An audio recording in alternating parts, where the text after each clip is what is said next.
أنا أعترف بالجهود والتضحيات الكبيرة التي تبذلونها يا معشر الآباء من أجل أولادكم.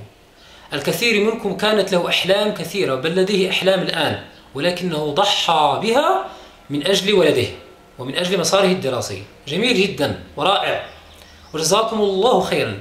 ولكن تذكروا هذه الحكمة، رسخوها في عقولكم جيدا يا معشر الآباء الكرماء. الحكمة تقول: إذا زاد الشيء عن حده انقلب إلى ضده. حتى الحب، إذا كانت جرعة الحب متطرفة فإنها سوف تصبح مصدرا للألم، ولم يكن الحب يوما مصدرا للألم. الحب لا ينتج ألما، الحب لا ينتج شقاء، الحب لا ينتج انتحارا، الحب لا ينتج هروبا من البيت، الحب لا ينتج إدمانا على الخمر وعلى المخدرات، الحب لا ينتج الوقوع في شبكة الدعارة، الحب لا ينتج العذاب. نحتاج توقفا لمدارسة هذه المفاهيم. الآن هناك سؤال يطرح نفسه، وهو: ما هي الطريقة المثلى التي يجب على الآباء المحبين التعامل بها مع أبنائهم في مثل هذه المواقف؟ والجواب على مرحلتين.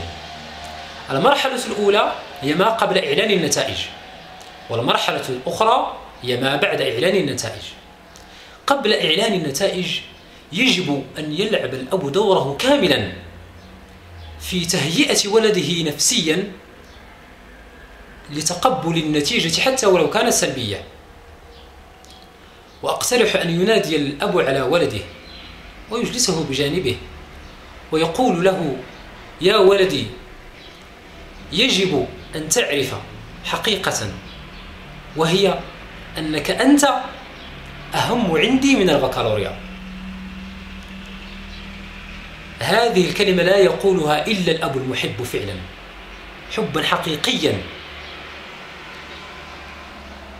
وصدقوني أيها الآباء الطيبون، عندما يسمع الولد أباه وهو يخاطبه بهذه اللغة وبهذه اللكنة الطيبة يحس فعلا بمعنى الحب. لماذا؟ لأنه يحس بأن حب أبيه له حب غير مشروط، والحب المشروط ليس حبا. عندما تقول لولدك: أنا أحبك ما دمت متفوقا، أنا أحبك ما دمت ناجحا في مسارك الدراسي، أنا أحبك ما دمت لا ترسب، أنا أحبك ما دامت نقطتك لا تنزل عن معدل كذا أو كذا، فإن الابن يحس بأن أباه لا يحبه لذاته، وإنما يحب ظروفه الدراسية فقط. وهذا له أثر سلبي كارثي على علاقة الولد بأبيه. أما عندما تقول لولدك: يا ولدي، أنت أحب إلي من البكالوريا ومن الظروف الدراسية، ومهما كانت نتيجتك فسوف تظل مكانتك في قلبي لا تتغير، آنذاك يشعر الولد فعلا بمعنى الأبوة ومعنى الحب الأبوي.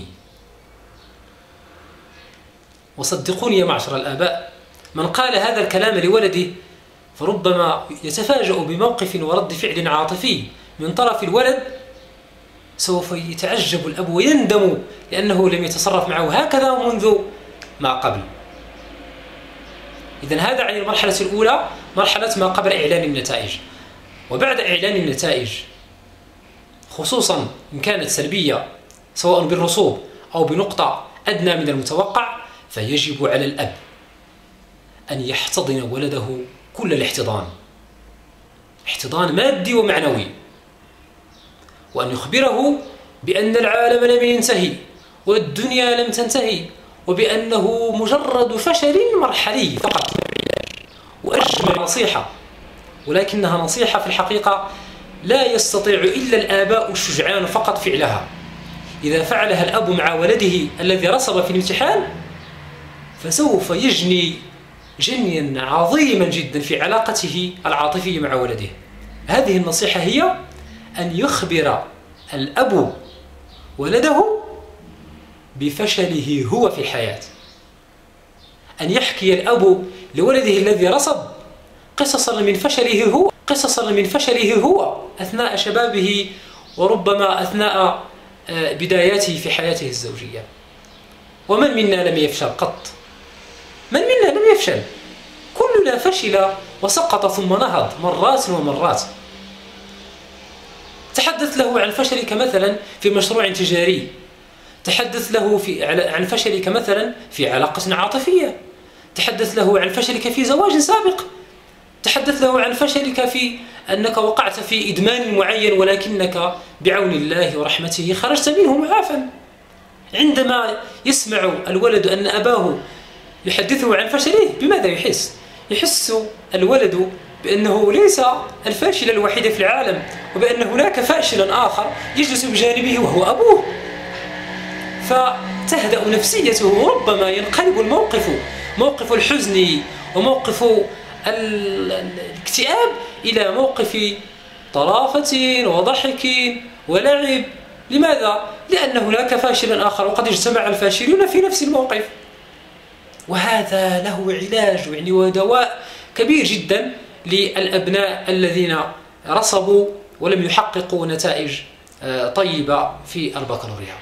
ولكن يجب الاستفادة من هذا الموقف. إذن هناك رد فعل أبوي قبل إعلان النتائج ورد فعل بعد إعلانها. والاستفادة من الفشل يجب أن تكون عبارة مثلا عن وضع خطة للاستفادة من الأخطاء. ما هي الأخطاء التي ارتكبتها أيها الابن في عامك الدراسي؟ لا تكررها.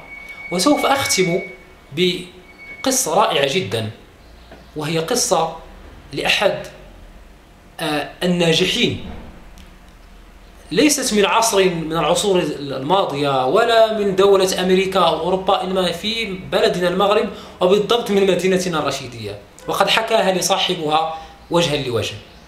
عندما نجح في السنة الأولى بكالوريا، قال نجح بمعدل متدني، فقال له أبوه: لا أعتقد فعلا في البكالوريا بهذا العمل الذي ستعمل.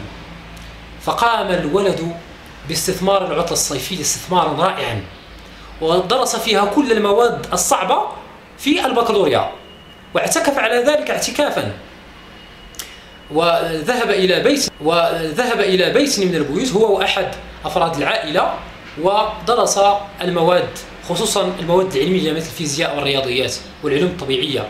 وفي نهاية العطلة الصيفية ذهب عند أحد الأساتذة وطلب منه الامتحان الموحد لنهاية السنة في تلك المادة، فأعطاه له وقام بإنجازه في المدة المقررة، فكانت النتائج بين 18/20 و20/20 قبل بداية العام. وهذا الشاب هو اليوم من أمهر وأشهر الأطباء في مدينة الرشيدية بسبب استثماره للعطلة الصيفية، وكان هو فقط وشخص آخر اللذان نجحا لولوج كلية الطب في المدينة آنذاك في بداية الثمانينيات من القرن الماضي. أيها الآباء، ارحبوا أولادكم. أيها الآباء، يعطفوا على أولادكم. أيها الآباء، أشفقوا على أولادكم. والسلام عليكم.